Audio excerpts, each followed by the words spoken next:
Right, what's up, Dragon Brew? Today we're going to give you another installment of our single card strategy series, and we're going to talk about Super Shredder, a new sweet card from Teenage Mutant Ninja Turtles, and honestly, this one has a lot of ways you can use it. Starting out with the card itself, it is a 2-mana 1/1. It's a mutant ninja human, obviously legendary because Shredder's an awesome character. It does have menace, which means it's going to be harder to block. And whenever another permanent leaves the battlefield, put a +1/+1 counter on Super Shredder. Now, just for a second, that means that literally anything, any permanent, leaves the battlefield. Doesn't matter if it dies, if it's exiled, whatever. You get to put a +1/+1 counter on this. And that makes for some weird situations. One of the popular ones that we've talked about on social media is that, well, let's say you're playing a game of Commander and somebody's got 15 permanents, because that counts land, and they're eliminated. Those all leave the battlefield. That's a lot of +1/+1 counters, just saying. But for some more normal situations and circumstances, let's talk about a couple of other cards. Let's start with the cards from Teenage Mutant Ninja Turtles that may work with this. Now, one of the fun new ones is Mouser Attack. It's 1 and a red, it's an instant, which is great because that gives you a few ways to use this. You get to create a 1/1 robot artifact creature token, which doesn't seem like much, but if you get to block with it and then it dies, you now get to put a +1/+1 counter on Super Shredder. But additionally, your opponent might decide they want to block and maybe try to kill Super Shredder before it gets too big. Well, the other part of this is you can give a creature +3/+0 and it gains first strike. So you get a combat trick to kind of help protect Shredder in some ways, while also getting the possibility of just getting another counter on it by getting a token that goes away. But speaking of which, pretty much anything that makes tokens is viable, and there's a couple more in this set that work. So Mouser Foundry, it's 1 and a red for an artifact. When this artifact enters or leaves the battlefield, create a 1/1 colorless robot artifact creature token. You can also pay 5 mana, 4 and a red, to sacrifice an artifact and deal 3 damage to target creature. Now, this card itself does allow you to get 2 permanents at a minimum because you get the artifact itself and the 1/1 creature, but you can also sacrifice it for 3 damage and then get an additional 1/1. Or you could sacrifice this artifact to other things and speed up that entire process. And we'll talk about a couple of cards later that actually allows you to sacrifice artifacts, and this could go very well with those. But there's also Mechanized Ninja Cavalry for 1 and a hybrid Boros mana, so it's 2 mana for a 1/1, but when it enters, you create an additional 1/1 robot artifact creature token. Now, this is also particularly interesting because it has a hybrid mana symbol, meaning that we could actually play it in a red-black deck or a black-white deck. And that makes it way more versatile and more of a easy inclusion to play along Super Shredder if you wanted to. There is another interesting card from the Ninja Turtle set that is Northampton Farm. It's also a land, it taps for a colorless, but you can also pay 1 and exile target creature you own.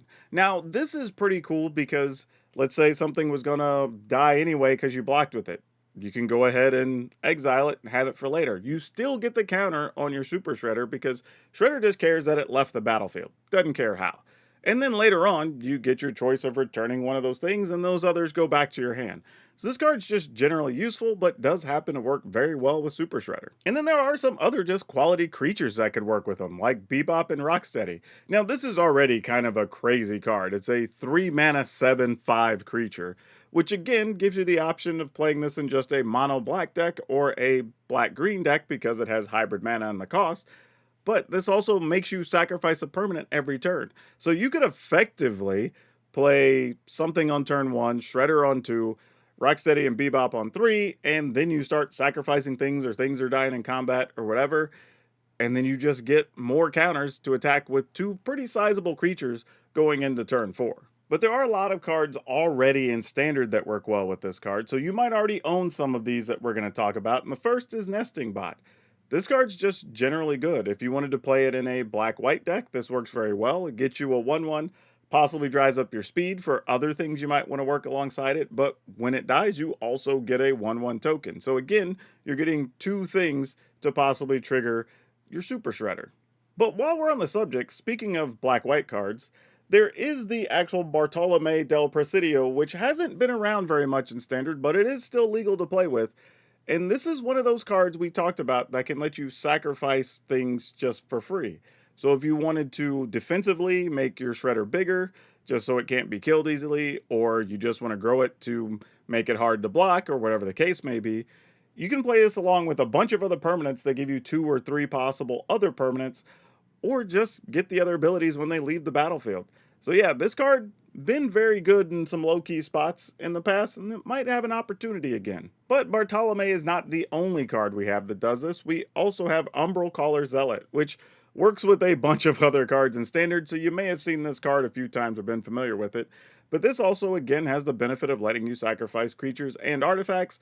And when we start talking about some of those other cards we opened the video with, well, a lot of those are artifacts. So this could give you all kinds of other options here to work alongside your Super Shredder. And this is one that might entertain some of you because squirrels have kind of like struggled a bit, right? Their creature quality has not been great. But it is possible that Super Shredder might be a friend of the squirrels, since he's not a friend of turtles, as it turns out. But there are things like Vine Reap Mentor that enter the battlefield, make a food, when it dies, makes an additional food, so it's making 3 permanents for you. And again, if you have other ways to sacrifice it, you're getting those bonuses sooner. Or if you're just playing it along other squirrel stuff that cares about food, or sacrificing that food, well, this is actually a great card to go into those lists. While it's not a turtle, it is, or turtle, squirrels. That's what we're talking about. We're talking, see, when you start talking about turtle, squirrels, and everything else, you get them mixed up. But no, we're talking about squirrels right now. If you're playing the squirrel deck and you're already making a lot of food as it is, like, this is going to be a great card for that type of deck, right? If you're able to sacrifice all that food, put all those counters on it, now, while it's not actually a squirrel, you do get a better creature than a lot of the squirrels that are available. So it could be worth considering there if you've been struggling with your squirrel deck. But yeah, Super Shredder is a pretty crazy card. We haven't really seen a 2-mana creature like this in a while, where it just gets bigger and bigger for everything else happening around it. And that kind of puts it in a pretty unique place. And there's even more ways you can use this, I'm sure. So it'll be interesting to see how people decide to play this with this in Standard as the format evolves with Teenage Mutant Ninja Turtles in it. But yeah, you should give this card a look for sure. And if there's anything else you want us to cover on single card strategies, let me know down in the comments below. You know, do all the things that make the ding so you don't miss the future ones. And yeah, there's a lot of cards to talk about. So let's see what you got. But that's all of you for now. We'll see you next time.